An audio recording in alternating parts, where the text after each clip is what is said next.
একজন মা কেমন হয় জানেন? এমন একজন মানুষ, তার সাথে আপনি যত খারাপ ব্যবহার করেন, তার মনে আপনি যত দুঃখ কষ্ট দেন, সে কিছুই মনে করে না। দিন শেষে আপনি যখন মাকে একবার মা বলে ডাক দিবেন, তখন সে সব দুঃখ কষ্ট ভুলে যায়। হ্যালো ভিউয়ার্স, আসসালামু আলাইকুম। সবাই কেমন আছেন? আজকে মাকে নিয়ে আরেকটি ভিডিও। মায়ের মতো আপন এই দুনিয়াতে আর কেউ হয় না। মা তো সেই যে তোমাকে 9 মাস পেটে, 3 মাস কুলে আর সারা জীবন হৃদয়ে বহন করে। আসলে যার মা নেই সে বুঝে মা কতটা মূল্যবান। আর যার মা আছে সে কখনোই গরিব নয়, কিন্তু মা বেঁচে থাকতে এটা আমরা বুঝতে পারি না।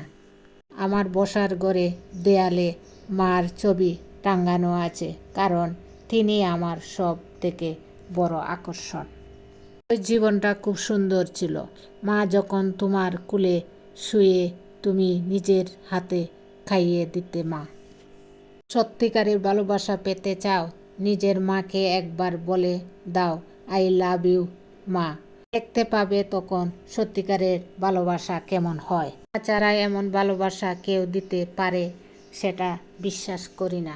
স্বার্থ ছাড়া বন্ধু বান্ধব কেউ কাছে আসে না, আর বিনা স্বার্থে ভালো সেটা কেউ বাসে না। স্বার্থ ছাড়া ভালোবাসে শুধুই আমার মা। স্বর্গ দেখিনি সত্য, তবে স্বর্গের সুখ আমি পেয়েছি, আর সেটা আমার মায়ের কোলে। সময় বদলায়, মানুষ বদলায়, যুগও বদলায়, শুধু বদলায় না আমার মায়ের ভালোবাসা। বলে প্রথম ভালোবাসা খুব কষ্ট দেয়। কই, আমার মা তো আমাকে কষ্ট দেয়নি। মায়ের মুখের দিকে তাকালে সব কষ্ট ভুলে যাই। সে হলো আমার মা। আপনার সরি বলতে দেরি হবে, কিন্তু মার বুকে টেনে নিতে দেরি হবে না। সরি মা, সরি। একজন মায়ের কাছে সবচেয়ে ভয়ঙ্কর। ভালোবাসতে সবাই পারে, কিন্তু মায়ের মতো কেউ ভালোবাসতে পারে না। ধন্যবাদ।